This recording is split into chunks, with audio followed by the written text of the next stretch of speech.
ये मैं आपका बहुत आभारी हूं। आदरणीय अध्यक्ष जी, मैं सिर्फ 2-4 मिनट लेना चाहता हूं। कल भारत की संसदीय यात्रा का एक स्वर्णिम पल था।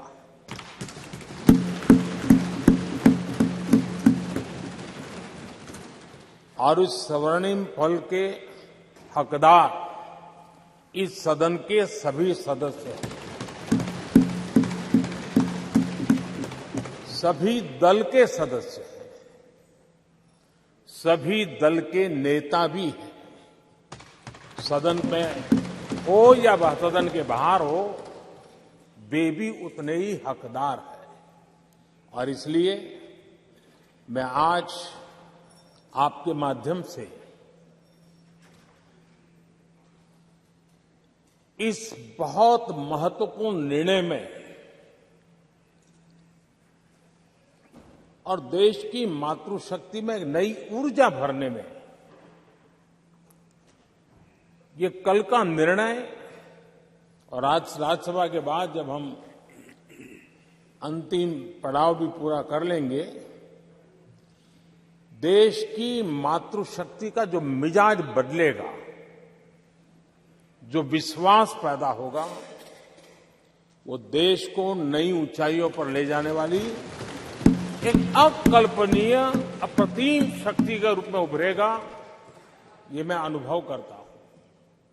और इस पवित्र कार्य को करने के लिए आप सबने जो योगदान दिया है, समर्थन दिया है, सार्थक चर्चा की है, सदन के नेता के रूप में मैं आज आप सबका पूरे दिल से, सच्चे दिल से आदरपूर्वक अभिनंदन करने के लिए खड़ा हुआ हूं, धन्यवाद करने के लिए खड़ा हूं। नमस्कार। आप एक मिनट। सभी दलों के नेताओं ने कल समर्थन किया है। माननीय प्रधानमंत्री जी ने सबका आभार व्यक्त कर दिया। और सदन के नेता जब आभार कर दे तो पूरा सदन का आभार होता है। माननीय सदस्यगण, इसके बाद माननीय सदस्यगण, 21 सितंबर का दिन अंतर्राष्ट्रीय शांति दिवस के रूप में मनाया जाता है। सभी राष्ट्रों और लोगों के बीच शांति के आदर्शों को स्मरण और उन्हें सुदृढ़ बनाने के लिए इस वर्ष का अंतर्राष्ट्रीय शांति दिवस का विषय शांति के लिए कार्य # वैश्विक लक्ष्यों के लिए हमारी आकांक्षा। भारत विश्व शांति को प्रोत्साहित देने के लिए सदैव विभिन्न देशों के बीच सहयोग को बढ़ावा देने, परस्पर संवाद के माध्यम से आपसी टकराव का समाधान करने और वैश्विक एवं क्षेत्रीय शांति और अहिंसा के आदर्शों को संरक्षित एवं संवर्धित करने के लिए प्रतिबद्ध रहा है। हमारी संस्कृति सदियों से अहिंसा की रही है। आइए हम इस अंतर्राष्ट्रीय शांति दिवस पर एक ऐसे विश्व के निर्माण के लिए संवाद, संवेदनशीलता, सहिष्णुता और सहयोग की भावना से काम करें, ताकि हम एक शांतिपूर्ण विश्व का सपना साकार कर सकें।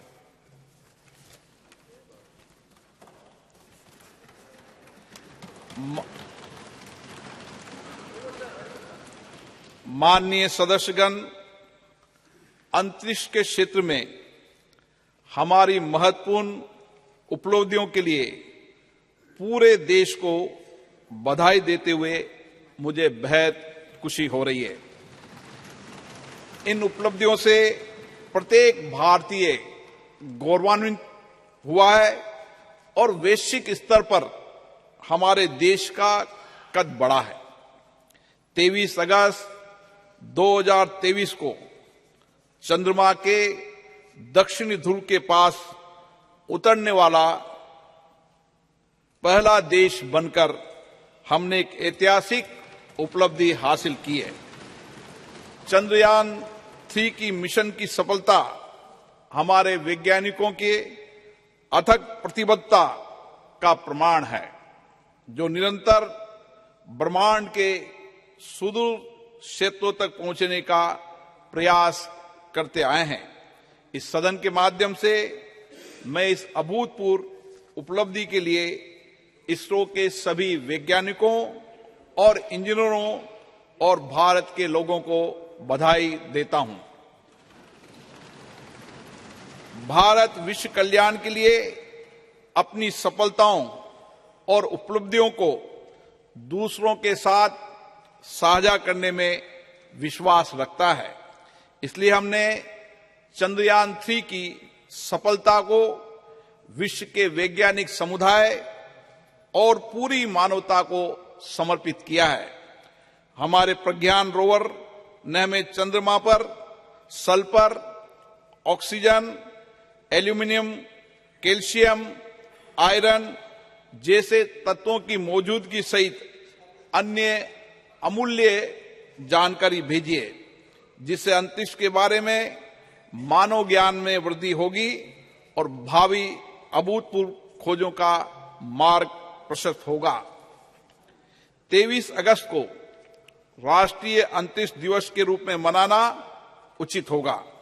एक ऐसा दिन होगा जो हमारी भावी पीढ़ियों को जीवन में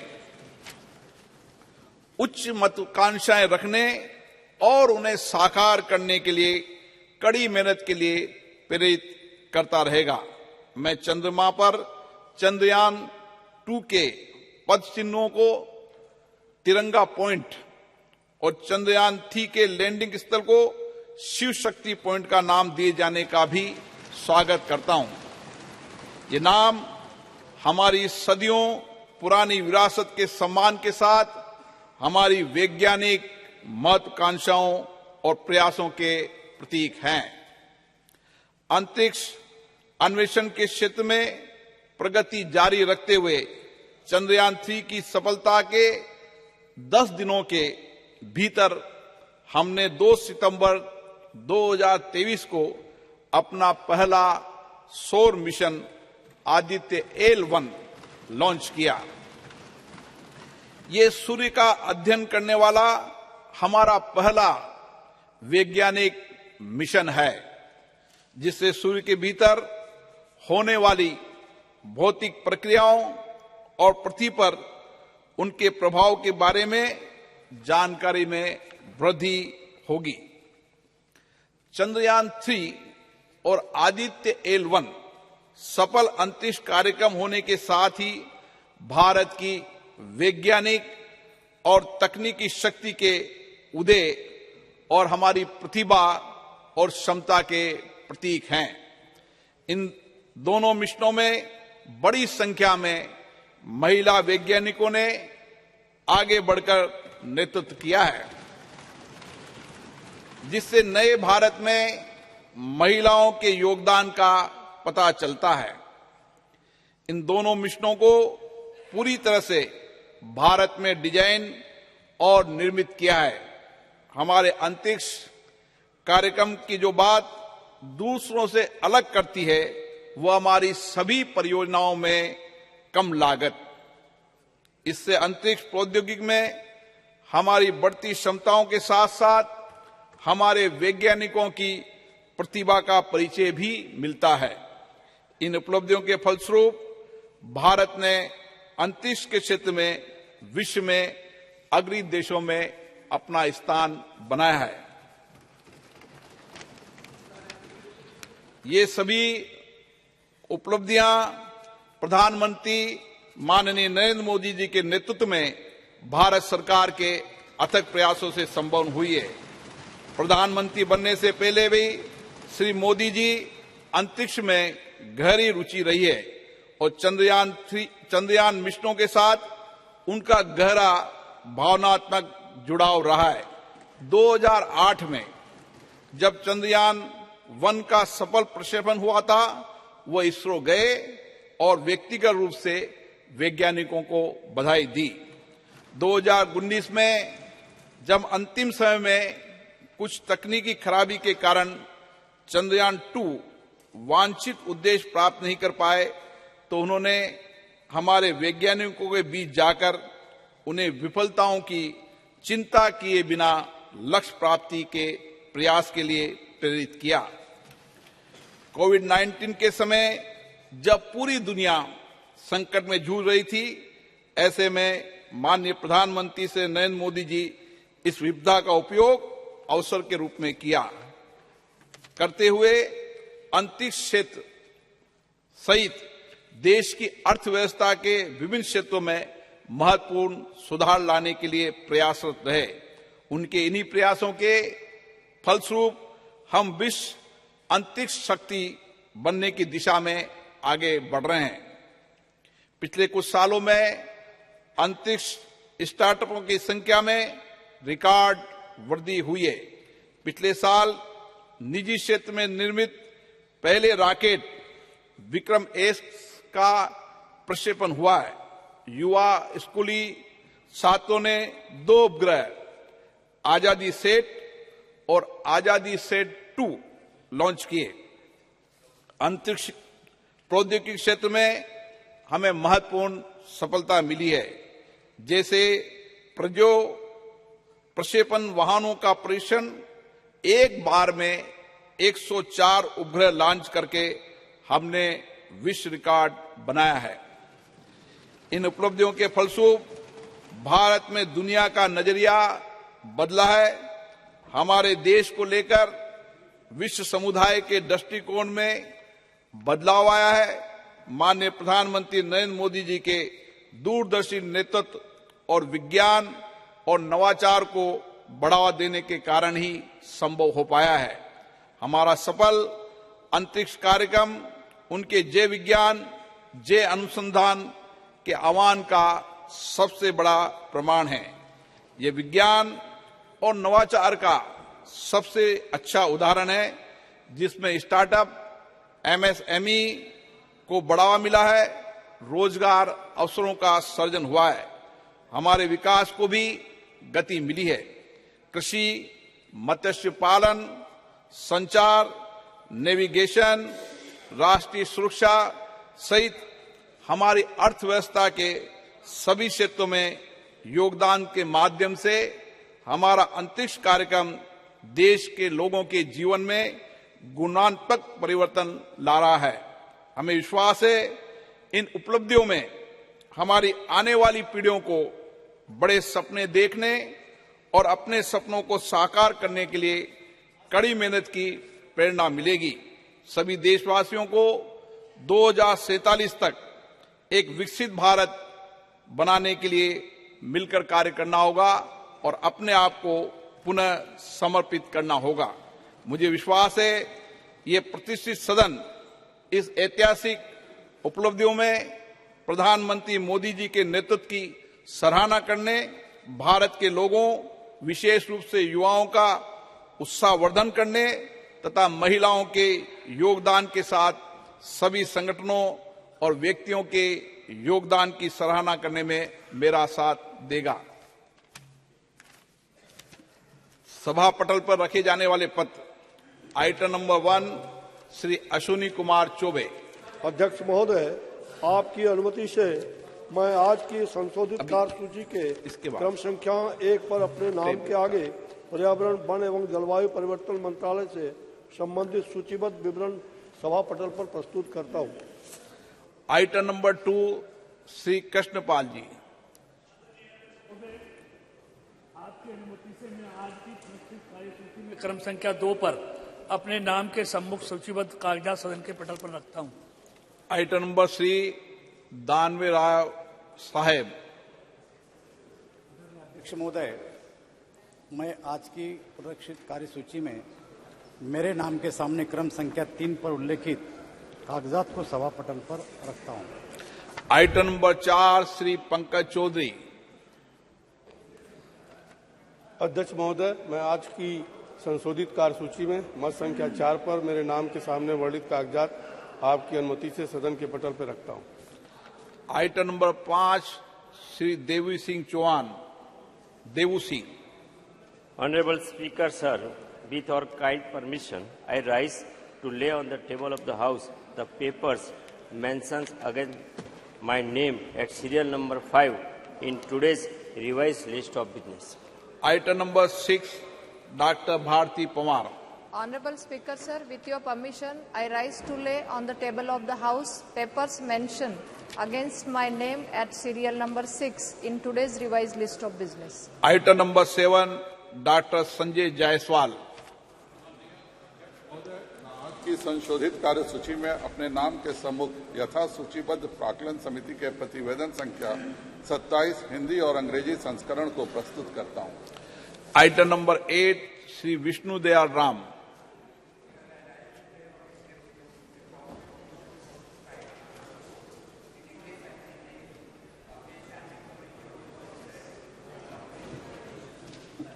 Reforms as listed against my name at serial number 8 in today's list of business.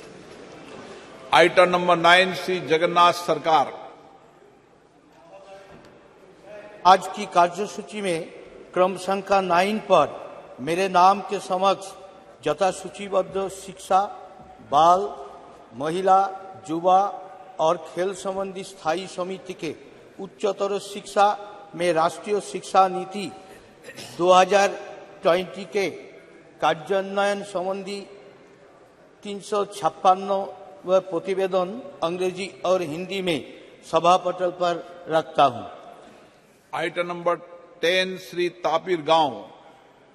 Honorable Speaker, sir, I raise to lay on the table a copy of each of the 355, 356, 357, 358 and 359 report of the Standing Committee on Transport, Tourism and Culture listed against my name at serial number 10 in today's order paper.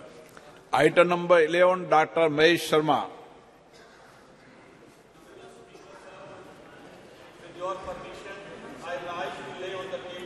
A copy of the 149th report on the subject implementation of Pradhan Mantri TB Mukt Bharat Abhiyan in Hindi and English of the Standing Committee on Health and Family Welfare.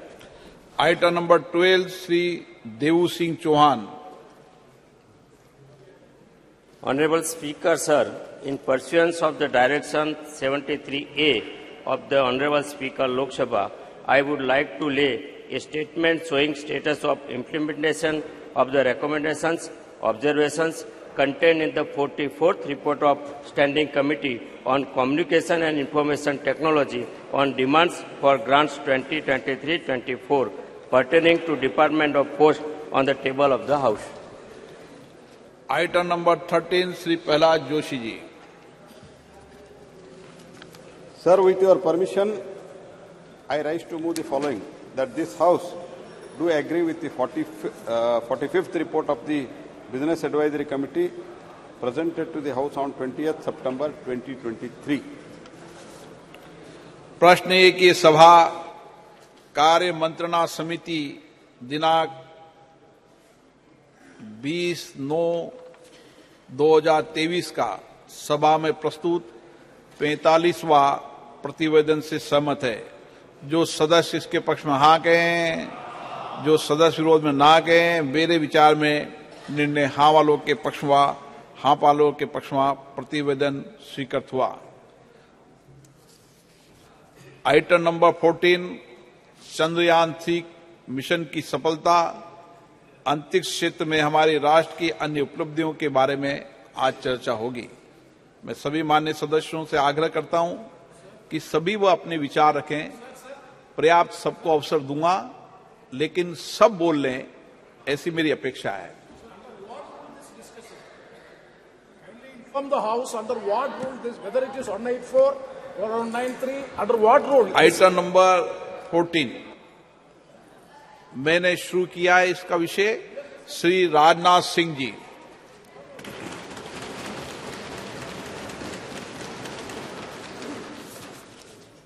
अध्यक्ष महोदय, इस गरिमामयी सदन में चंद्रयान 3 और आदित्य यलवन की सफलता पर अपनी बात रखने के लिए आपने मुझे अवसर दिया है। इसके लिए मैं अपनी तरफ से आपके प्रति आभार व्यक्त करता हूं। अध्यक्ष महोदय, चंद्रयान 3 की सफलता हमारे लिए निश्चित रूप से एक बहुत बड़ी उपलब्धि है, जैसा आपने भी अभी अपने संबोधन में कहा है, क्योंकि एक तरफ दुनिया के कई ऐसे विकसित देश हैं जो हमसे कहीं अधिक साधन संपन्न होते हुए भी चांद पर पहुंचने के लिए अब भी प्रयासरत हैं, तो वहीं दूसरी तरफ बेहद सीमित संसाधनों के से चांद के दक्षिण ध्रुव पर पहुंचने वाले हम दुनिया के पहले देश बन गए हैं। अध्यक्ष महोदय, मैं मानता हूं कि यह उन सभी लोगों के लिए गौरव का विषय है जो अपने राष्ट्र और राष्ट्र की उपलब्धियों पर गर्व करते हैं। अध्यक्ष महोदय, सबसे पहले मैं इसरो के साइंटिस्ट और ब्रॉडर इंडियन साइंटिफिक कम्युनिटी को इस सफलता के लिए हृदय से बधाई देता हूं। यह हमारे इसरो के वैज्ञानिकों की बौद्धिक क्षमता, उनकी लगन और राष्ट्र के विकास के प्रति उनके समर्पण का ही यह प्रतिफल है। अध्यक्ष महोदय, ऐसा मैं मानता हूं कि हमारा राष्ट्र आज विज्ञान की दुनिया में अग्रणी राष्ट्रों की पंक्ति में आकर खड़ा हो गया है। आज केवल मुझे ही नहीं, बल्कि सरकार को ही नहीं, बल्कि सदन को ही नहीं, बल्कि पूरे राष्ट्र को अपने देश के वैज्ञानिकों पर गौरव की अनुभूति हो रही है। अध्यक्ष महोदय, मैं एक विज्ञान का छात्र रहा हूं, मैं फिजिक्स का शिक्षक भी रहा हूं। यहां पर मौजूद हमारे कई ऐसे साथी हैं जो साइंस बैकग्राउंड से हैं और उन्हें मैं अच्छी तरह जानता हूं। हम सभी यह बात जानते हैं कि स्पेस साइंस विज्ञान का है कि एक फ्रंटियर एरिया हुआ करती है। अध्यक्ष महोदय, जिस पर artificial intelligence, quantum physics, astrophysics और जेनेटिक्स विज्ञान के फ्रंटियर एरियाज हैं, और उसी प्रकार स्पेस साइंस भी एक विज्ञान की फ्रंटियर एरिया है। और इस एरिया में प्रगति करने के लिए अध्यक्ष महोदय, निश्चित तौर पर हमें एक टॉप क्लास साइंटिफिक इकोसिस्टम चाहिए होता है, और हमें उच्च गुणवत्ता वाली शिक्षा भी चाहिए और उच्च गुणवत्ता के हमें शिक्षक भी चाहिए, एजुकेशनल इंस्टीट्यूशंस भी चाहिए। अध्यक्ष महोदय, इंडस्ट्रीज चाहिए होती है जो साइंटिफिक प्रोडक्ट्स का निर्माण कर सके, ऐसी हमको इंडस्ट्रीज भी चाहिए। अध्यक्ष महोदय, कहने का मेरा अर्थ यह है कि अगर चंद्रयान 3 ने चंद्रमा पर अपने कदम रखे हैं, तो यह एक और इसरो की सफलता तो है ही, साथ ही यह इस बात का भी द्योतक है कि हमारे देश का साइंटिफिक इकोसिस्टम, जिसमें करोड़ों करोड़ों भारतीयों ने जाने अनजाने अपना योगदान दिया है, वह अपनी आज शेप ले रहा है। यह दिखाता है कि हमारे स्कूल्स, हमारे कॉलेजेस और यूनिवर्सिटीज में साइंस की पढ़ाई बेहतर हो रही है और हमारी इंडस्ट्रीज भी अच्छी गुणवत्ता वाले प्रोडक्ट्स और सप्लाई कर रही हैं। अध्यक्ष महोदय, हमें अच्छे स्टूडेंट्स, अच्छे टीचर्स और रिसर्चर्स आज मिल रहे हैं, इसलिए आज हम किसी उपलब्धि तक पहुंचते हैं तो उसके लिए वे सभी बधाई के पात्र हैं। अध्यक्ष महोदय, जिन्होंने इस यात्रा में अपना किसी भी प्रकार का सहयोग दिया है और राष्ट्र के भीतर साइंटिफिक टेम्परामेंट को जन्म दिया है। और अध्यक्ष महोदय, जब मैं यहां साइंटिफिक टेम्परामेंट की बात कर रहा हूं, तो उससे मेरा मतलब कुछ वैज्ञानिक उपकरणों के, कुछ साइंटिफिक ऑपरेटर्स के केवल डेवलप कर लेने भर से नहीं है, यह हमारे कहने का तात्पर्य नहीं है। साइंटिफिक टेम्परामेंट की यदि मैं बात कर रहा हूं, तो साइंटिफिक टेम्परामेंट से मेरा आशय यह है कि वैज्ञानिकता और तार्किकता ये दोनों हमारी सोच में हो, वह हमारे बात और हमारे व्यवहार में हो, और वह हमारे स्वभाव में भी हो। आवश्यक नहीं हम जब विज्ञान का विषय पढ़ें तभी हम साइंस से दो चार हों, बल्कि हम आर्ट्स, म्यूजिक और साथ ही साथ एस्थेटिक्स भी पढ़ें तो हम उसमें भी साइंटिफिक अप्रोच रख सकें।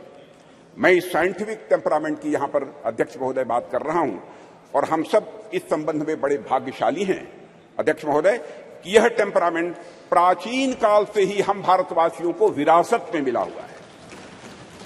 आप देखें, चाहे हमारे प्राचीन ग्रंथ वेद हों या फिर उपनिषद देख लें या फिर स्मृति ग्रंथ देख लें, सर्वत्र आपको विज्ञान या फिर विज्ञान से युक्त विचारों के दर्शन करने को मिलेंगे।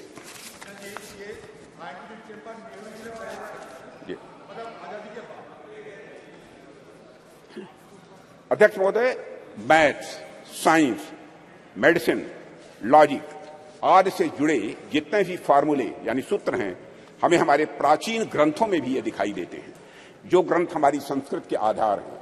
इनके मैं उदाहरण दे सकता हूं, लेकिन लंबा समय लगेगा अध्यक्ष महोदय, उस विस्तार में मैं नहीं जाना चाहता हूं। अध्यक्ष महोदय, कभी कभी कुछ लोगों द्वारा यह भी कहा जाता है, और कुछ ऐसे लोग हमारे सदन में भी हो सकते हैं, कि हमारी सांस्कृतिक विरासत और साइंटिफिक टेम्परामेंट के बीच विरोधाभास है। कुछ ऐसे भी मानने वाले लोग हमारे देश में हैं।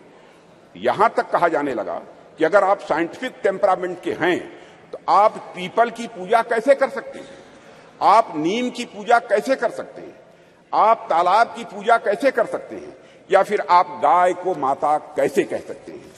अध्यक्ष महोदय, अगर आप वैज्ञानिक की तरफ सोचते हैं तो मूर्ख की पूजा कैसे कर सकते हैं, यह कहने वाले लोग हमारे देश में हैं।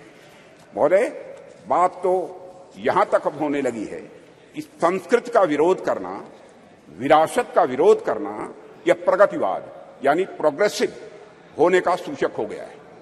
और प्रगतिवाद वह नहीं रह गया जो प्रगति की बात करे, बल्कि प्रगतिवाद वह हो गया है जो अपनी संस्कृत और विरासत का केवल विरोध करे, वह भी इसलिए कि उसे विरोध करना है। पूछा जाने लगा कि भारतीय संस्कृति और विज्ञान का भला आपस में क्या लेना देना है, इन दोनों में आपस में क्या रिश्ता है। भारत में कभी धर्म और विज्ञान का सामंजस्य रहा ही नहीं है, यह भी कहने वाले लोग हैं। विपक्ष के हमारे कुछ मित्रों का ऐसा भी आरोप रहता है, क्योंकि राज्यसभा में मैंने सुना था कि भारतीय संस्कृति और विज्ञान एक साथ चल ही नहीं सकते हैं, ऐसी उनकी मान्यता है। अध्यक्ष महोदय, इनका ऐसा मानना है कि संस्कृति विज्ञान की विरोधी होती है। मैं इस सदन के माध्यम से उनके इन प्रश्नों का जवाब देने की भी अपनी तरफ से कोशिश करूंगा। भारत में यदि कोई व्यक्ति यह कहता है कि हमारी संस्कृति विज्ञान की विरोधी है, तो मुझे लगता है कि उस व्यक्ति को न तो हमारी संस्कृति का स मालूम है और न ही विज्ञान का व मालूम है। हमारे जो भी साथी विज्ञान का उद्गम पश्चिम के विचारों से मानते हैं, उन्होंने अगर इतिहास पढ़ा होगा तो मालूम होगा निश्चित रूप से उन्हें कि पश्चिम में ऐसे अनेक उदाहरण देखने को मिले हैं जहां चर्च और धर्म की मान्यताओं के खिलाफ जाने पर, वैज्ञानिक बातें कहने पर व्यक्तियों को जहर दे देना या उन्हें जिंदा जला देना यह आम बात सी हो गई थी। अध्यक्ष महोदय, उनको अपने वैज्ञानिक विचार छिपाकर कहने पड़ते थे, पर आज से लगभग 2000 साल पहले आर्यभट्ट ने जब कहा था कि हमारी पृथ्वी अपने एक्सिस पर घूमती है, तो क्या उनका विरोध हुआ था? बाराहमीर ने जब यह सिद्धांत दिया कि पृथ्वी का गुरुत्वाकर्षण बल, ग्रेविटेशनल फोर्स, हर वस्तु को अपनी तरफ खींचता है, तो क्या किसी व्यक्ति ने बाराहमीर के इस सिद्धांत को अधर्म कहा था?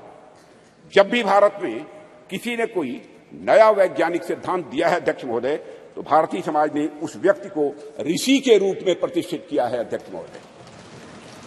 और मेरा मानना है कि संस्कृति के बगैर, कल्चर के बगैर, विज्ञान और विज्ञान के बगैर कल्चर या संस्कृति अधूरी है। संस्कृति और विज्ञान दोनों एक दूसरे से जुड़ने के बाद ही अध्यक्ष महोदय वह पूर्णता को प्राप्त करते हैं। दोनों को एक दूसरे का पूरक कहा जा सकता है, क्योंकि दोनों ही मनुष्यता के लिए भी यह आवश्यक है। इसका एक छोटा सा लेकिन बहुत ही महत्वपूर्ण उदाहरण मैं आपके सामने रखना चाहूंगा। अध्यक्ष महोदय, लगभग 2 वर्ष पहले उत्तराखंड में भूस्खलन के रूप में एक दुर्भाग्यपूर्ण आपदा आई हुई थी। मैं समझता हूं कि सदन के सभी सम्मानित सदस्यों की इसकी जानकारी होगी, जिसके कारण एक सुरंग में हमारे कुछ मजदूर फंस गए थे। अब इससे निपटने के लिए यहां पर विज्ञान की भूमिका सामने आएगी। हमने सेंसर आज के माध्यम से यह पता लगाया कि मजदूर सुरंग में कहां फंसे हुए हैं। उसके बाद हमने हेलीकॉप्टर से उन लोगों को वहां से निकालने में भी कामयाबी हासिल की। लेकिन अध्यक्ष महोदय, जैसे ही सुरंग से पहले मजदूर को बाहर निकाला गया, अन्यथा कोई न ले, जैसे ही मजदूर को सुरंग से बाहर निकाला गया, बाहर निकलते ही इसने दोनों हाथ ऊपर करके बड़ी तेजी के साथ जय घोष किया, बद्री विशाल की जय। अध्यक्ष महोदय, इस वाकये ने सारी दुनिया को बताया कि धर्म और विज्ञान किस तरह से यह आपस में जुड़े हुए हैं। एक दूसरे से अलग नहीं है धर्म और विज्ञान, बल्कि यह एक दूसरे से जुड़े हुए हैं। निश्चित रूप से विज्ञान ने उस मजदूर को सुरंग से बाहर निकालने में, अध्यक्ष महोदय, बहुत बड़ी भूमिका निभाई है, इसमें कहीं दो मत नहीं है। लेकिन उन मजदूर बंधुओं को सुरंग के भीतर जिसने जिजीविषा की शक्ति प्रदान की, जिसने साहस प्रदान किया, जिसने मनोबल प्रदान किया, जिसने आखिरी समय तक प्रयास करते रहने की शक्ति प्रदान की, वह और कुछ नहीं, हमारा सांस्कृतिक विश्वास ही था अध्यक्ष महोदय, जिसने कि यह संबल उन्हें प्रदान किया। अध्यक्ष महोदय, वह हमारी कल्चर, वह हमारी संस्कृति ही थी जिसने सुरंग में फंसे उस मजदूर को यह भरोसा दिलाया कि वह इस संकट से बचकर निकल जाएगा, उसके ईश्वर इस संकट से उसे निकाल लेंगे, यह उसका विश्वास था, भरोसा था। अध्यक्ष महोदय, हमारी आस्था, हमारी संस्कृति इनक्लूसिव नेचर की है, समावेशी यह स्वभाव की है। हमारा सांस्कृतिक राष्ट्रवाद हमें अखिल मानवता के बंधुत्व का पाठ पढ़ाता है। हम सबने देखा कि जियोपॉलिटिकल दृष्टि से काफी कठिन जो वैश्विक परिस्थितियों के बावजूद हम G20 समिट का हमारे प्रधानमंत्री नरेंद्र मोदी जी के नेतृत्व में हम सफल आयोजन कर सके, एवं न्यू दिल्ली डिक्लेरेशन पर भी हम कंसेंसस जुटाने में पूरी तरह से कामयाब रहे। अध्यक्ष महोदय, इसके पीछे हमारे प्रधानमंत्री द्वारा हमारी प्राचीन ज्ञान परंपरा से दिया गया संदेश है, जिसमें पूरी मानवता को एक सूत्र में बांध दिया है। प्रधानमंत्री जी ने ही कहा था, one world, one family, one future.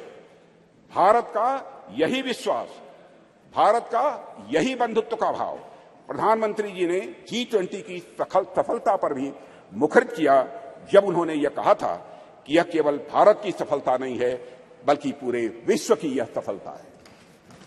अध्यक्ष महोदय, विज्ञान तो वैल्यू न्यूट्रल होता है। ये वैल्यू न्यूट्रल क्या है, मैं आगे इसको विस्तार में बताने की कोशिश करूंगा। चंद्रयान जैसे अंतरिक्षयान हो, या परमाणु के भीतर छिपी शक्ति हो, या फिर DNA एडिटिंग की टेक्नोलॉजी हो, विज्ञान हमेशा यह मूल्य निरपेक्ष होता है, यानी वैल्यू न्यूट्रल होता है।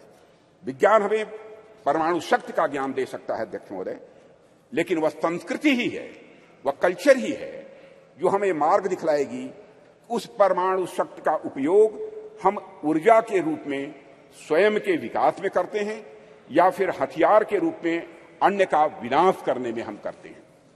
कहते हैं, with great power comes great responsibility. इसलिए जैसे जैसे हमारी शक्ति बढ़ती जाती है अध्यक्ष महोदय, वैसे वैसे हमारे संस्कारों का महत्व भी स्वाभाविक रूप से यह बढ़ता जाता है। प्रारंभ में मानव के पास बहुत सारे विकसित हथियार नहीं थे, ऐसे में यदि उससे कुछ नुकसान भी होता था तो बहुत बड़े पैमाने पर नहीं होता था।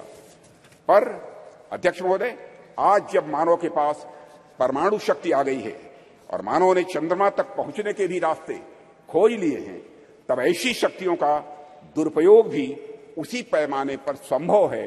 इस संभावना को भी नकारा नहीं जा सकता है। इसे मैं एक उदाहरण के माध्यम से इस सदन के समक्ष रखना चाहूंगा। अध्यक्ष महोदय, जब मैं जर्मन फिलासफर नीत्शे ने गॉड इज डेड कहकर अपने महामानव को सामाजिक नैतिकता से मुक्त किया, तो उसका नतीजा जर्मनी में नाजीवाद के कहर के रूप में प्रकट हुआ था।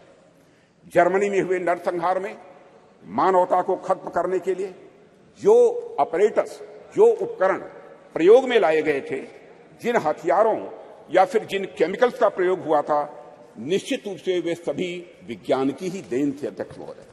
लेकिन नैतिकता, और मानवीयता के गुणों के अभाव में उन सभी वैज्ञानिक खोजों का किस प्रकार दुरुपयोग हुआ, इसे हम सभी अच्छी तरह जानते हैं। सेकेंड वर्ल्ड वॉर में हिरोशिमा और नागासाकी पर जो बम गिराए गए थे, वह निश्चित ही विज्ञान की ही देन थे अध्यक्ष महोदय। वह विज्ञान की शक्ति के प्रतिनिधि थे, पर अभाव था तो धार्मिक शक्ति और नैतिक शक्ति का अभाव था। अगर उनके भीतर धार्मिक और नैतिक शक्तियां यह प्रबल होती तो इतिहास को इस काले कृत्य से बचाया जा सकता था अध्यक्ष महोदय। इसलिए विज्ञान कितनी भी प्रगति कर ले अध्यक्ष महोदय, विज्ञान चाहे कितनी भी प्रगति कर ले, वह संस्कृति और संस्कारों के बिना सदैव अधूरा रहेगा, ऐसी हमारी मान्यता है। अध्यक्ष महोदय, जैसा कि मार्टिन लूथर किंग ने कहा है कि science gives man knowledge which is power, religion gives man wisdom which is control. अध्यक्ष महोदय, एक बात पर मैं समझता हूं कि ध्यान देने की हम सभी को जरूरत है कि जिस टेक्नोलॉजी का इस्तेमाल वैज्ञानिक किसी यान को चांद या मंगल पर भेजने के लिए करते हैं, कमोबेश उसी टेक्नोलॉजी का इस्तेमाल मिसाइल में भी काफी हद तक किया जाता है। पहला उपयोग मानवता के विकास में होता है अध्यक्ष महोदय, जबकि दूसरा उपयोग मानवता के विनाश में होता है। पर अपना अपना सबका इंटरेस्ट है, सबकी अपनी अपनी रुचि है कि कुछ राष्ट्रों का ध्यान पहले वाले उपयोग पर अधिक होता है और कुछ राष्ट्रों का ध्यान दूसरे वाले उपयोग पर अधिक होता है। अध्यक्ष महोदय, कई बार कुछ लोगों का यह भी आरोप रहता है, अब देश में ऑलरेडी जमीनी विकास के इतने कार्य करने के लिए पड़े हैं जिसमें रिसोर्सेज की जरूरत होती है, संसाधनों की जरूरत होती है, तो ऐसे में चंद्रयान जैसे मिशन भेजने की क्या आवश्यकता है। अध्यक्ष महोदय, इन प्रश्नों का भी जवाब मैं आपकी अनुमति से इस सदन के समक्ष रखना चाहूंगा। जब हम इस प्रकार के मिशन भेजते हैं या फिर हम किसी प्रकार की वैज्ञानिक प्रगति हम करते हैं, तो इसका जमीनी विकास से किसी भी प्रकार का विरोधाभास नहीं होता है। हम यदि स्पेस रिलेटेड कोई भी मिशन भेजते हैं तो बाहरी तौर पर दिखने में सिर्फ स्पेस से रिलेटेड यह लग सकता है हम सबको, लेकिन वास्तव में उसका प्रभाव आम जनमानस पर भी पड़ता है। इस सच्चाई को भी नकारा नहीं जा सकता है। अध्यक्ष महोदय, हमारे यह स्पेस प्रोग्राम्स भारत का तो नाम रोशन करते ही हैं, लेकिन साथ ही साथ इन मिशंस का जो बहुआयामी उपयोग होता है उसका प्रभाव आम जनता के ऊपर भी बहुत ज्यादा पड़ता है। स्पेस मिशंस हमें अनेक प्रकार से सहायता प्रदान करते हैं, जैसे यदि हम इसके माध्यम से रेनफॉल पैटर्न यानी वर्षा होने का जो पैटर्न है इसका बेहतर प्रेडिक्शन यदि कर रहे हैं तो हमारे किसान बंधु बांधवों के लिए फायदेमंद आज हो रहा है। यदि हम इसके माध्यम से चक्रवात साइक्लोन को यदि हम प्रेडिक्ट करते हैं तो हमारे कोस्टल एरियाज में रह रहे लोगों के लिए भी अध्यक्ष महोदय यह लाभदायक हो। इस प्रकार के प्रेडिक्शंस हमारे मछुआरों के लिए लाभदायक सिद्ध होंगे। यह तो मैंने एक दो उदाहरण केवल दिए हैं अध्यक्ष महोदय। बाकी स्पेस एप्लीकेशन से डेवलपमेंट में जो मदद मिलती है उससे भी मैं समझता हूं सदन के अधिकांश सदस्य अच्छी तरह परिचित होंगे। इन सबसे भी महत्वपूर्ण बात यह होती है कि जब भी हम इस प्रकार के मिशन स्पेस में या फिर चंद्रमा और सूर्य की ओर भेजते हैं तो सुदूर गांव में बैठे किसी बच्चे के मन में साइंटिफिक टेम्परामेंट स्वाभाविक रूप से जगता है और उसके भीतर भी इस बात की अलख जगती है अध्यक्ष महोदय कि वह भी आगे चलकर कुछ ऐसे ही करेगा। उसके अंदर यह प्रेरणा आती है कि एक दिन वह भी वैज्ञानिक बनकर भारत का नाम दुनिया में रोशन करेगा, और यही कुछ करने की तमन्ना ही अध्यक्ष महोदय राष्ट्र को स्वाभाविक रूप से आगे ले जाने का काम करती है। चंद्रयान 3 की सफलता से कितने रामानुजन, कितने भाभा या साराभाई अपने लक्ष्य की ओर आगे बढ़े होंगे, यह हमें आज नहीं कुछ वर्षों के बाद यह पता लगेगा। अध्यक्ष महोदय, हमारे प्रधानमंत्री मोदी जी के नेतृत्व में हम संस्कृति और विज्ञान दोनों को समान रूप से महत्व देते हुए आगे बढ़ रहे हैं, और ऐसा बिल्कुल भी नहीं है, ऐसा बिल्कुल भी नहीं है कि यदि हम एक को महत्व दे रहे हैं तो दूसरे का महत्व कम हो जाएगा। यह कोई जीरो सम गेम नहीं हुआ करता है। अध्यक्ष महोदय, अध्यक्ष महोदय, हमारे ऋषियों मनीषियों ने बरसों पहले विज्ञान को न केवल धर्म के साथ जोड़ा, बल्कि लोगों को इसके व्यवहारिक ज्ञान के बारे में भी बतलाया है। उनका मानना था यदि विज्ञान को सुव्यवस्थित ढंग से संवार कर मनुष्य के वेलफेयर के लिए, उनके कल्याण के लिए लगाया जाए तो स्वाभाविक रूप से वह अपने आप धर्म बन जाता है।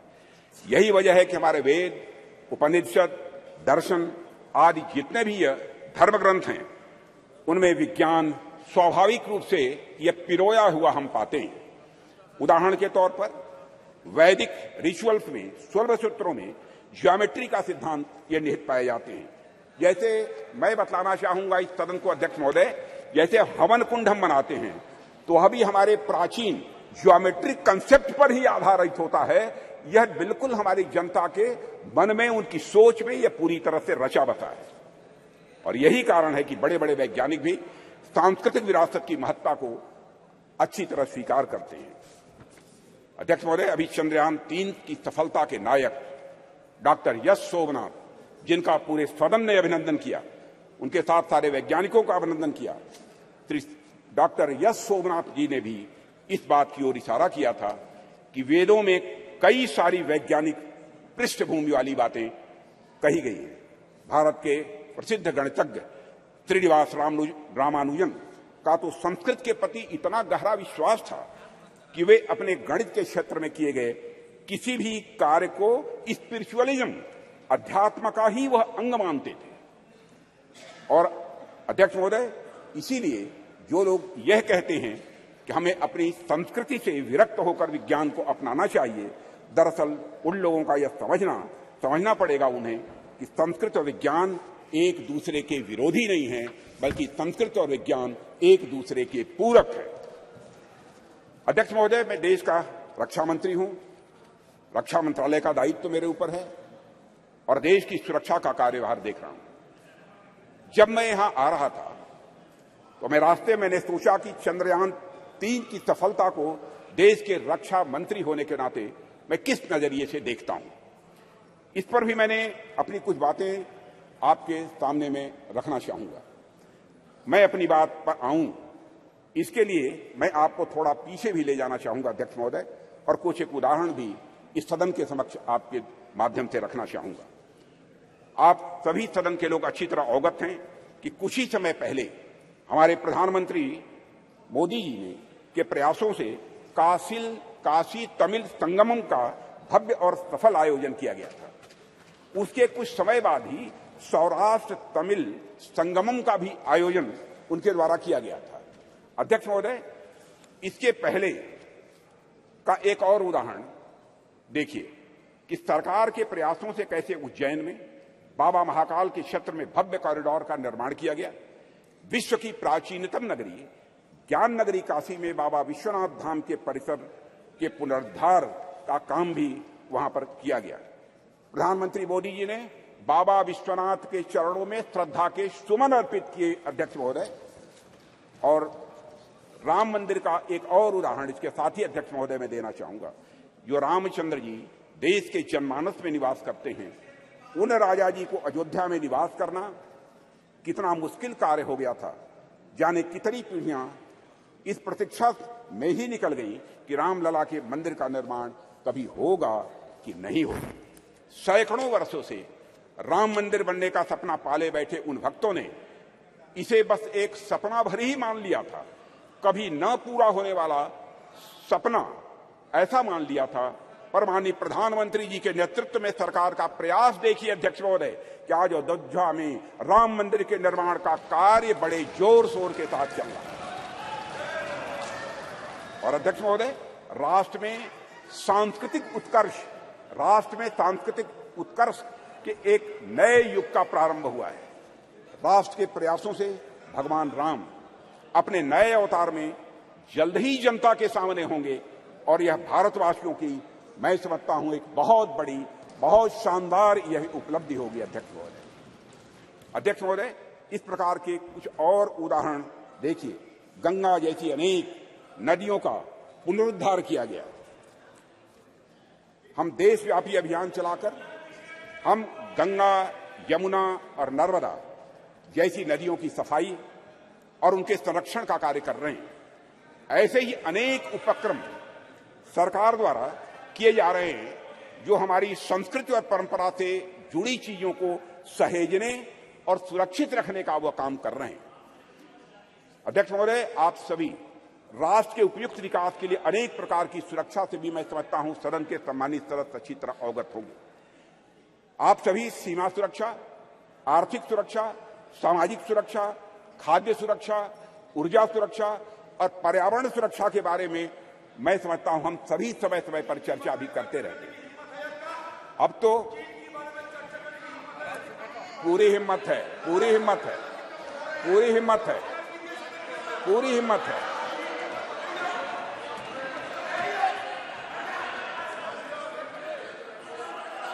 पूरी हिम्मत है, पूरी हिम्मत है। मत इतिहास में मत ले जाओ अधीर रंजन जी, इतिहास में मत ले जाइए, इतिहास में मत ले जाइए। माननीय सदस्य प्लीज। चर्चा चीन पर भी अध्यक्ष महोदय, अरे भाई अब सुन लिया आपकी बात, मेरी बात सुन ली।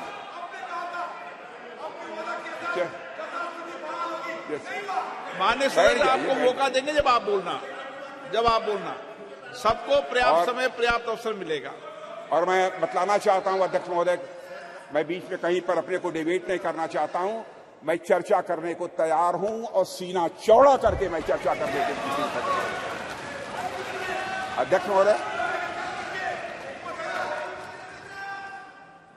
अध्यक्ष महोदय, आप सभी राष्ट्र के उपयुक्त विकास के लिए अनेक प्रकार की सुरक्षा से हमारे सदन के सम्मानित सदस्य अवगत होंगे। आप सभी सीमा सुरक्षा, आर्थिक सुरक्षा से अवगत होंगे। आप सभी सीमा सुरक्षा, आर्थिक सुरक्षा, सामाजिक सुरक्षा और खाद्य सुरक्षा, ऊर्जा सुरक्षा और पर्यावरण सुरक्षा के बारे में भी अवगत होंगे। अब तो स्पेस और साइबर सुरक्षा, स्पेस और साइबर सिक्योरिटी जैसे नए नए डायमेंशन की इसमें जुड़ गए हैं अध्यक्ष महोदय।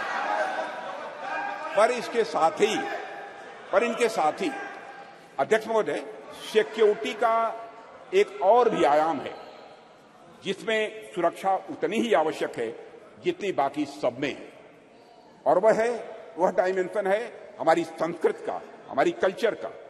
और इसे मुझे कोई नाम देना हो तो उसे मैं सांस्कृतिक सुरक्षा और कल्चरल सिक्योरिटी का नाम यहां देना चाहूंगा। और अध्यक्ष महोदय, जब मैं यहां कल्चर अथवा संस्कृति के बारे में कुछ कह रहा हूं उससे मेरा मतलब हमारी जीवन पद्धति से, हमारे लाइफ सिस्टम से।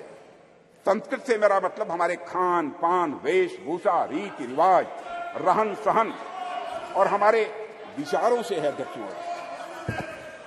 अध्यक्ष महोदय, मैं किसी राष्ट्र की अस्मिता को अक्षुण्ण रखने के लिए, जिस तरह से वहां की सीमाई सुरक्षा और बाकी अन्य चीजों की सुरक्षा आवश्यक होती है, उसी प्रकार उसकी अस्मिता को बनाए रखने के लिए वहां की संस्कृति की सुरक्षा भी उतनी ही आवश्यक होती है। और अध्यक्ष महोदय, और इन उदाहरणों से मैंने यह स्पष्ट करने का प्रयास किया है कि हमारी सरकार भारतीय सांस्कृतिक विरासत को तवज्जो देते हुए सांस्कृतिक सुरक्षा के प्रति भी उतनी ही गंभीर है जितनी अन्य बाकी सुरक्षा के प्रति हमारी सरकार गंभीर है। अध्यक्ष महोदय, आज जब यहां पर चंद्रयान की चर्चा हो रही है, तो मैं सांस्कृतिक पुनर्जागरण के इन उदाहरणों को आपके सामने क्यों रख रहा हूं?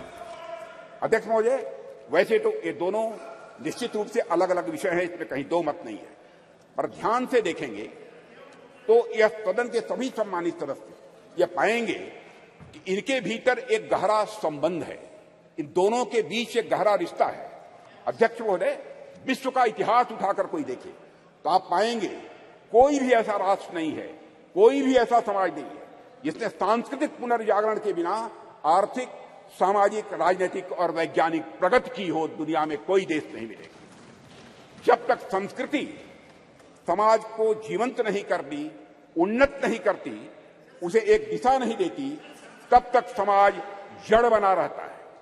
और अध्यक्ष महोदय, अगर हम और आप अपनी गरिमा, अपनी आगामी पीढ़ी को यही बताएंगे कि अब तक हमारा जितना वैज्ञानिक विकास हुआ है वह केवल बाहर देशों के ज्ञान की नकल पर ही हुआ है, तो क्या हम अपने बच्चों को इस क्षेत्र में किसी भी सूरत में आगे बढ़ा पाएंगे? धीरे हमारे अंग्रेजों ने अगर हमें अब तक यही पढ़ाया हो कि हमारा सारा का सारा ज्ञान दूसरे देशों की कॉपी भर है, उनकी नकल भर है, तो क्या श्री डॉक्टर सोमनाथ एवं इसरो के अन्य वैज्ञानिक भारतीय ज्ञान के बल पर अध्यक्ष महोदय कभी चांद तक पहुंचने का सपना शायद वह कभी न देख पाते? अगर उन्हें इस बात का विश्वास हुआ, अगर उनके मन में संकल्प जगा, तो इसलिए कि उन्हें मालूम था कि उनके पूर्वज आर्यभट्ट थे, उनके पूर्वज वराहमिहिर थे, उन्हें मालूम था कि उनके पूर्वज भास्कराचार्य थे, उनके पूर्वज ब्रह्मगुप्त थे और उनके पूर्वज सवाई जय सिंह थे अध्यक्ष महोदय। इसलिए उनको यह प्रेरणा प्राप्त हुई। अध्यक्ष महोदय, हम सोचे कि एक बच्चा है जिसे समाज की प्रगति में केवल विदेशी नाम पढ़ाए जा रहे हैं, दूसरा बच्चा है जिसे ऐसे नाम पढ़ाए जा रहे हैं जो उसके अपने समाज से रहे। ऐसे में किस बच्चे से आप अधिक कॉन्फिडेंस और मनोबल की उम्मीद करेंगे? यह स्वाभाविक है अध्यक्ष महोदय कि वैसे तो मुझे बाहरी नामों से कोई इतराज नहीं है अध्यक्ष महोदय, ज्ञान विज्ञान में उनका भी महत्वपूर्ण योगदान है, यह भी मैं स्पष्ट करना चाहूंगा। पर हमारे बच्चों के मन मस्तिष्क में केवल और केवल बाहरी नाम यदि छाए रहे तो ऐसी स्थिति में बच्चा अपने बल पर समाज के विकास के सपने को जीवन में कभी नहीं देख सकता है। उसमें सपने भी आएंगे तो बाहर के समाज के विकास के ही सपने आएंगे। इसलिए अध्यक्ष महोदय, जब हम महिलाओं और छोटी बच्चों को इंस्पायर करने की बात करते हैं तो हमें यह प्रयास करते हैं कि उनके सामने विमेन आइकन का उदाहरण रखें। तो जब हम भारतीय बच्चों को इंस्पायर करने के लिए, प्रेरित करने का हम प्रयास करते हैं, तो क्या हमारा यह कर्तव्य नहीं होना चाहिए कि हम उनके सामने भारतीय आइकन्स का भी उदाहरण प्रस्तुत करें? इसलिए अगर हमें अपने समाज, अपने राष्ट्र को आगे ले जाना है अध्यक्ष महोदय, हम अपने समाज और संस्कृति से सीखें, हमारे अपने आइकन्स को अपने बात व्यवहार में प्रतिष्ठित करें और उनका अनुकरण करें। यही हम सभी के लिए श्रेयस्कर होगा। अध्यक्ष महोदय, एक बात और मैं यहां कहना चाहूंगा और वह यह है कि चंद्रयान 3 की सफलता में देश की नारी की शक्ति की योगदान की मैं यहां चर्चा करूंगा। पूरा सदन अच्छी तरह जानता है कि इस मिशन में महिला साइंटिस्ट का भी बहुत बड़ा महत्वपूर्ण योगदान है। यह मिशन अगर इतना सफल हो पाया है तो इसके पीछे हमारे देश की नारी शक्ति का समर्पण, उनका त्याग और राष्ट्र को नई पहचान देने की उनकी तमन्ना रही है अध्यक्ष महोदय। और संसद का यह विशेष सत्र नारी शक्ति वंदन विधेयक को समर्पित सत्र है, इसलिए इसकी मैं चर्चा कर रहा हूं।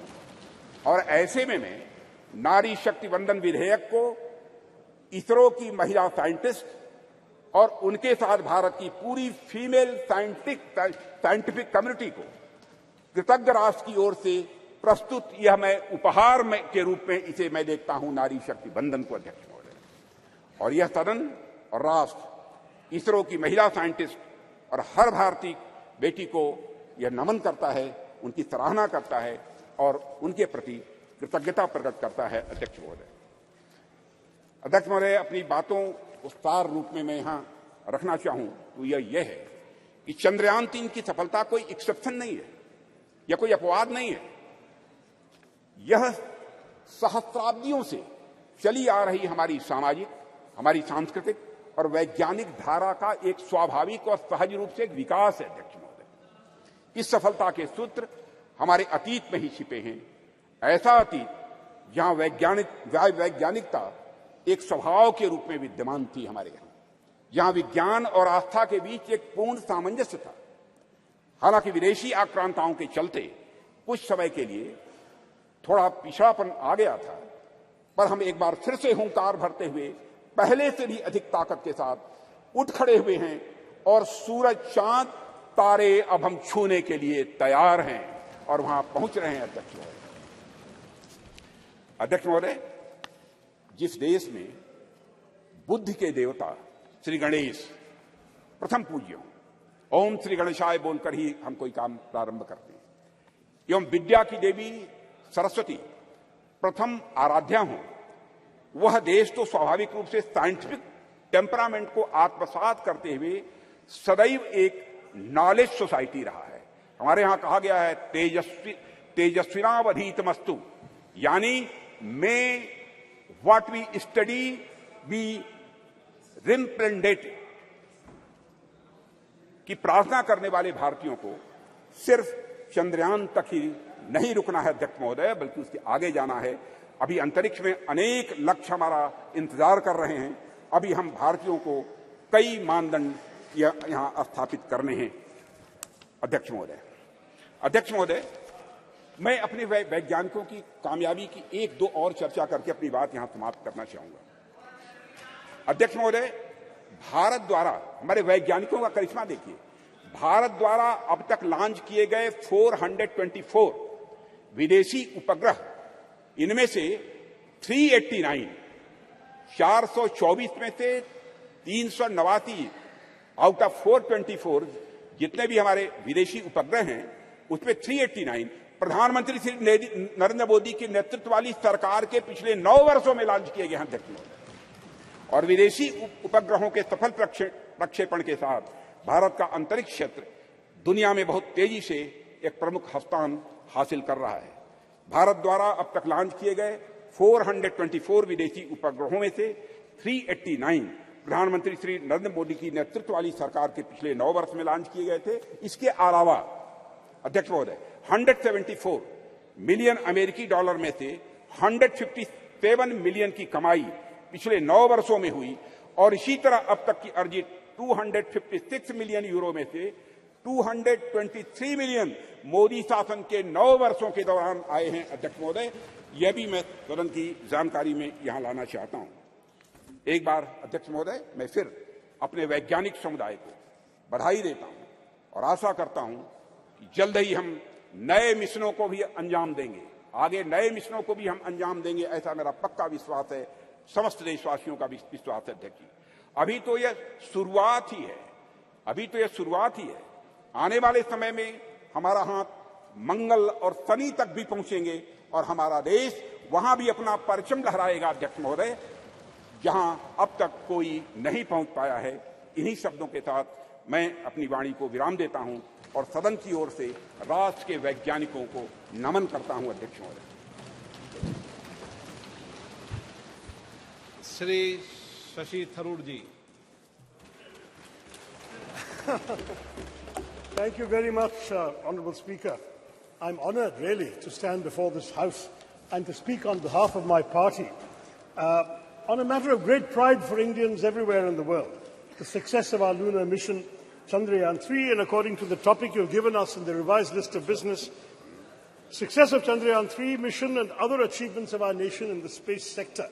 I think my respected friend, Sri Rajnath Singh, treated us to a lecture on a slightly different subject. But on August 23rd, Mr. Speaker, we scripted history as our unmanned moon mission's lander module made a flawless soft landing, making us only the 4th country to achieve this feat and the first to reach the uncharted south pole of Earth's only natural satellite, the moon. It is fitting, sir, that as you proposed, we observe August 23rd as National Space Day in future.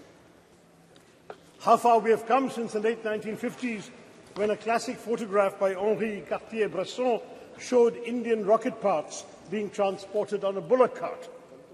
Let me take you back, sir, nonetheless, to when our nation's scientists, led by Dr. Vikram Sarabhai, began to develop the contours of India's nascent space program in the early 1960s. Back then, the coastal village of Thumba, in the outskirts of Thiruvananthapuram, was identified as an ideal location, given its latitude and natural geological features, to allow for rocket launches and allied research. Imagine, friends in this House, a sleepy village with golden beaches and palm-fringed coconut trees, populated largely by an overwhelmingly Catholic community of fisherfolk.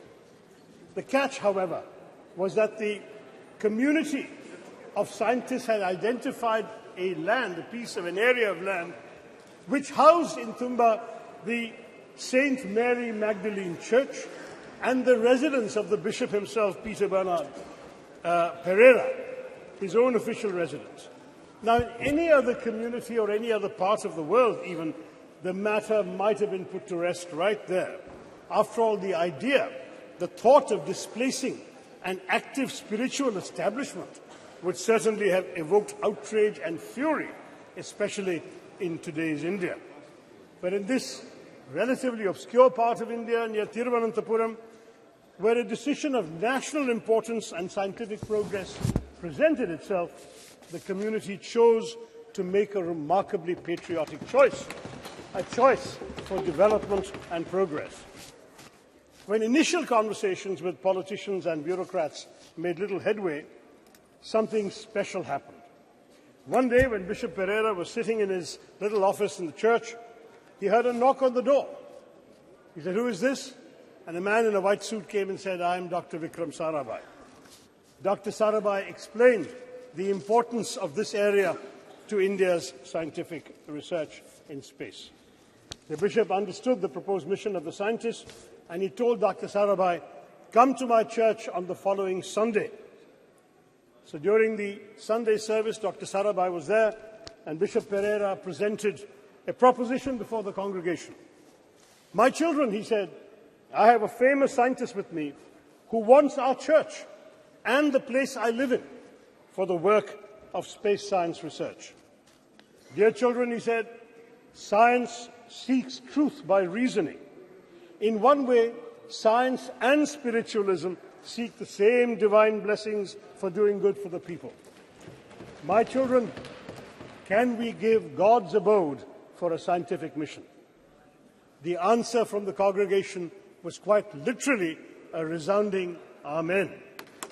The church and the bishop's house, as well as other neighboring inhabited areas, were handed over without protest to Dr. Sarabhai and his team. Thus was established in 1962 the Tumba Equatorial Rocket Launching Station, or TERLS, which would later be renamed Vikram Sarabhai Space Centre after the death of the legendary Dr. Sarabhai 9 years later. A year after TRLS was established, India launched its first two-stage rocket, our first foray into space, from Thiruvananthapuram. As our late President, Dr. APJ Abdul Kalam, who was part of the original launch team in 1963, and he went on to work from the church building himself, he wrote later, looking back at this remarkable episode, "Today among us, Professor Vikram Sarabhai is not there, Reverend Dr. Bernard Peter Pereira is not there, but those who are responsible for the creation and make the flower and blossom will themselves be a different kind of flower, as described in the Bhagavad Gita," he said. And he quotes the Gita, "See the flower, how generously it distributes perfume and honey. It gives to all, gives freely of its love. When its work is done, it falls away quietly. Try to be like the flower, unassuming despite all its qualities." That is what a lot of ISRO's foundations have been, sir. Unassuming, but with the power to change the world.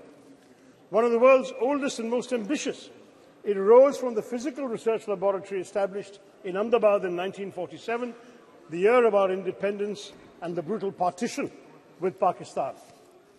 Our visionary first Prime Minister, Jawaharlal Nehru, then created the Indian National Committee for Space Research, or INCOSPA, marking our country's official entry into space exploration.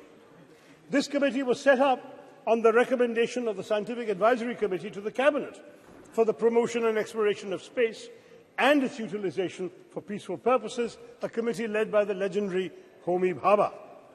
Then, in 1962, as we've seen, TRLS was established. On 15th August 1969, our 22nd Independence Day, under the trusted guidance of Vikram Sarabhai, INCOSPAR and TRLS became the Indian Space Research Organization, ISRO giving Indian space a developmental boost. There was a tragic setback, as I mentioned, when Dr. Sarabhai died suddenly of a heart attack at the age of just 52.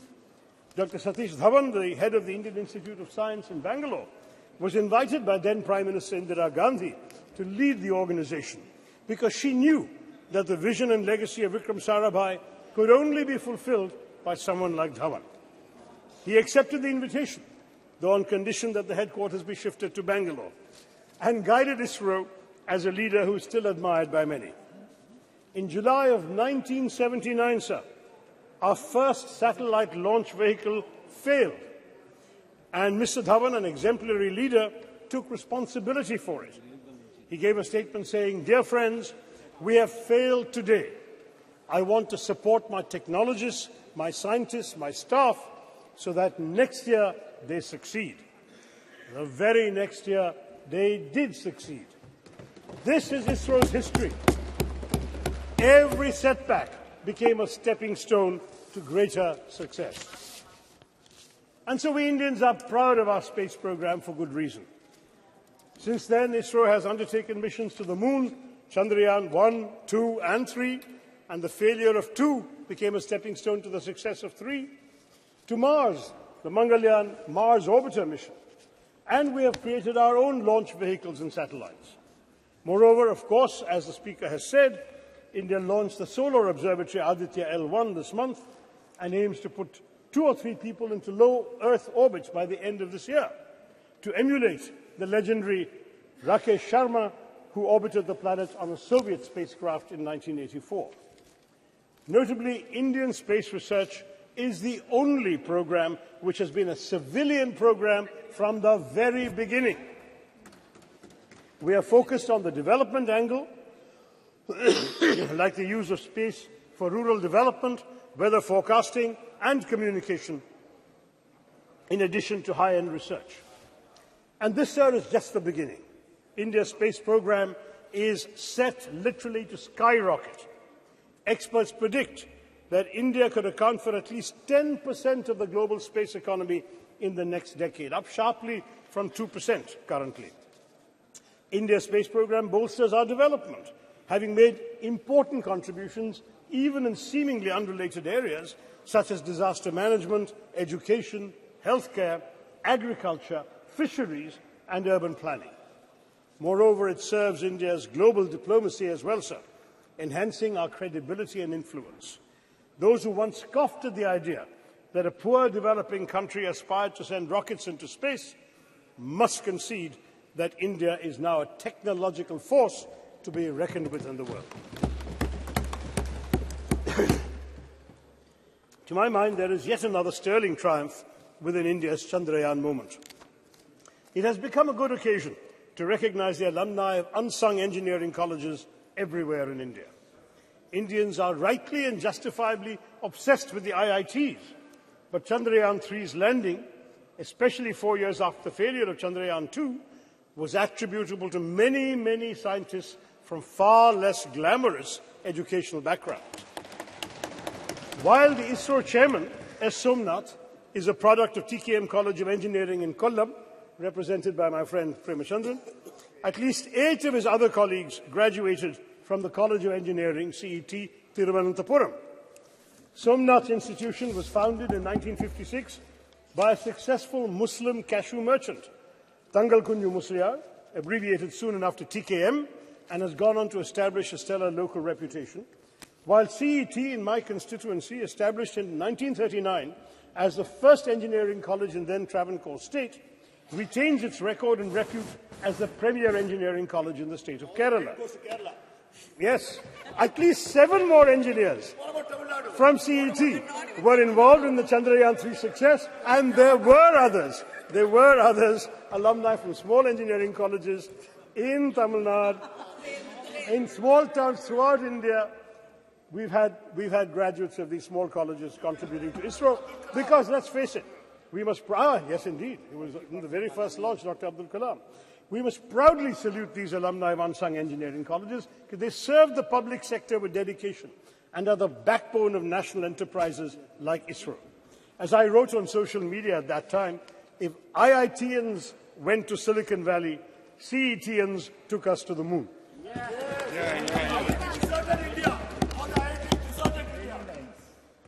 I would also like to point out that many of the stalwarts in our space program have been women scientists and engineers. Some 20% of ISRO's key personnel are women. And as women increasingly excel in science and technology studies, this number may only go up. And unlike in our parliament or legislative assemblies, they won't even need reservations either, sir. I can tell you from my experience of addressing many convocations, no, I'm in favor.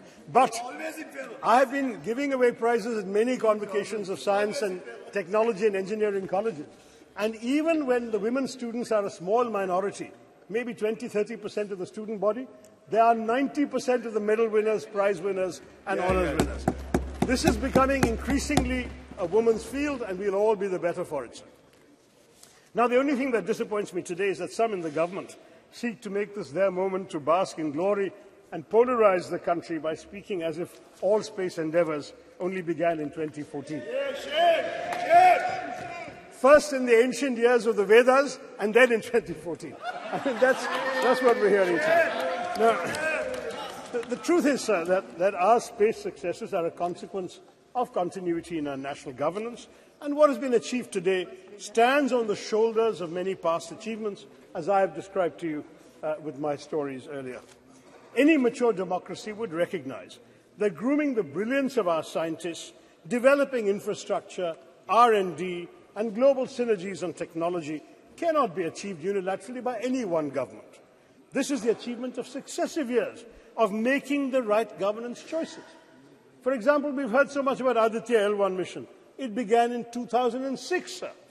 It took 17 years to be conceived, planned, executed, and finally launched this year. Thus, the Chandrayan triumph is truly pan-Indian.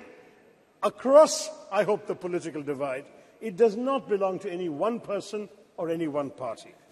If we all came together yesterday to affirm the solidarity we all feel for women's reservation bill, let us also come together, sir, to recognize the collective contributions of all governments in bringing glory to India's space endeavours. But after all, who can deny India owes its remarkable progress in space exploration in large part to Pandit Nehru's dedication to developing a scientific temper amongst the Indian people, his understanding of technology's role in national development, and his faith in the country's scientists. Though India was indeed beset by poverty, illiteracy, food insecurity, and disease, Nehru knew that it must and could aim for the stars. We did not have much money, and we relied on ourselves. Nehru's doctrine of self-reliance, though he didn't use the word Atmanirbharta, the concept was there, within very tight budgetary constraints, had an enduring influence on India's space program, exemplified by ISRO's decision, even in this Chandrayan 3, to take a slower, fuel-saving approach to the moon. Both Mangalyaan and Chandrayan 3 were the least expensive ventures of their kind, costing about a tenth of equivalent NASA, the American space missions. They cost less even than Hollywood depictions of space. Mangalyaan costs less than the Hollywood film Gravity, and Chandrayan costs less than Interstellar. The shoestring budget was only 615 crore. Not just, much cheaper than G20, what our government spent on it. But this is not just a small fraction of what the US spent, but not even a third of China's budget for its own moon mission. ISRO's last 40 years spending is equivalent to NASA's 6 months of expenditure. That is the history we have to understand, sir. But they should not be punished for it. I'm looking at my good friend Jitendra Singh there. The Department of Space's budget has shockingly been slashed by 8%, down to 12,552 crore, from the 13,700 crore that we were all presented in the budget estimates, sir. The cuts are highest in space technology, including the Human Spaceflight Center, as well as developmental and operational projects involving satellite launch vehicles. And space science, including space missions, has been cut by 32%. Why? NASA, sir, has been allocated $25.4 billion in 2023, and ISRO has the equivalent of $1.5 billion. That is the situation, sir. Our government needs to be more generous. Now, I want to stress that ISRO's strengths extend well beyond frugality. For Chandrayan 3, India has also demonstrated familiarity with the major types of interplanetary spacecraft: orbiters, landers, rovers. The Chandrayan 3 rover is rudimentary, but it speaks to an important focus area for the Indian space program, the planning and implementation of high-tech scientific missions. The data from Chandrayan 3's scientific instruments will be crucial because the mission will be the first to physically, chemically and thermally characterize the soil, subsoil and air near the moon's south pole on location. No other country has done this. India has some measure of technological superiority now compared to most other spacefaring countries, and it should press the advantage by going to more places in the solar system. And of course, we must conduct stellar science. The better space-based scientific instruments currently operated by India are largely concerned with Earth observation and remote sensing. With a focus on indigenous development of technologies and techniques, we have become a premier manufacturer of both launch vehicles and satellites and a sought-after provider of low-cost launch services to other countries. Our Polar satellite launch vehicle, with 24 successful flights, has a proven track record, and the world record that has been mentioned of the launch of 104 satellites in one go has already been applauded by the Honourable Speaker. So we have all of this to talk about. Chandrayan 3's success strengthens the confidence with which India faces the world. The country has spent the year, as we all know, presiding over the G20, though, as has been pointed out by my colleagues, we spent much more on it than we did on ISRO or on the Chandrayan mission. But it is an influential voice for the global south. This adds to our prestige and our clout. We are also playing leading roles in other international bodies. How these relationships and how our global role generally, more broadly, will evolve remains to be seen. We are having unfortunate controversies going on this week with Canada. But nonetheless, the country's achievements in space undoubtedly strengthen our diplomatic hand, not least because of the respect they inspire in other countries. Thank you. I'll just take 2-3 minutes, sir. Among the foreign countries that have used India's space program to launch their own satellites and benefit from space cooperation include France, a space partner since 1964, which has supported India's development of launch vehicle satellites, applications and spaceflight, has also launched several satellites using our PSLV and GSLV. Russia, another long-term collaborator on various aspects of space exploration, including some of these same things, and Russia supplied key components for the crew module of Gaganyaan, and the US, with which India has a strategic partnership in space, covering areas such as Earth observation, satellite navigation, space science, planetary exploration, launch services, and human spaceflight. So France, Russia, and the US are all involved with us. And ISRO tells us that India has pursued bilateral and multilateral relations with space agencies and space-related bodies, with the aim also of strengthening existing ties with these countries, taking up new scientific and technological challenges, refining our space policies, and defining international frameworks for exploitation and utilization of outer space for peaceful purposes. This is the diplomatic strength I'm talking about. So the US, Israel, Singapore, Canada, Germany, Indonesia, Japan, Luxembourg, the Netherlands, South Korea, the UK have all launched their satellites using our Indian PSLV and GSLV. And as a result, the government has earned $174 million from these launches alone. It's all the more a pity that our government has trimmed the budget for space education and research between last year and this one, even though on the whole our expenditure on space has gone up, and I know Jitendra will tell us that. Educating the next generation of Indian space pioneers ought to receive more funding. I'll conclude, sir, by recalling the proud moment when India's lander touched down on the moon and Prime Minister Narendra Modi wisely resisted parochial triumphalism of the kind we've seen later, and he hailed the achievement as a victory for all of humanity. But he also correctly noted that the achievement mirrors the aspirations and capabilities of 1.4 billion Indians. By showcasing its technological prowess, India's space program reminds the world not only of our innovative capabilities, but also of our capacity to help shape solutions to global challenges in other areas, from cyberspace regulation to peacekeeping. Looking up at the sky after Chandrayan 3, Indians can contemplate a glorious global future. We are showing the world that India can be a standard setter rather than just a follower of rules made by developed countries. New horizons beckon, for the world is now our canvas, or should I even say, the whole universe. Jai Hind, sir. Thank you very much.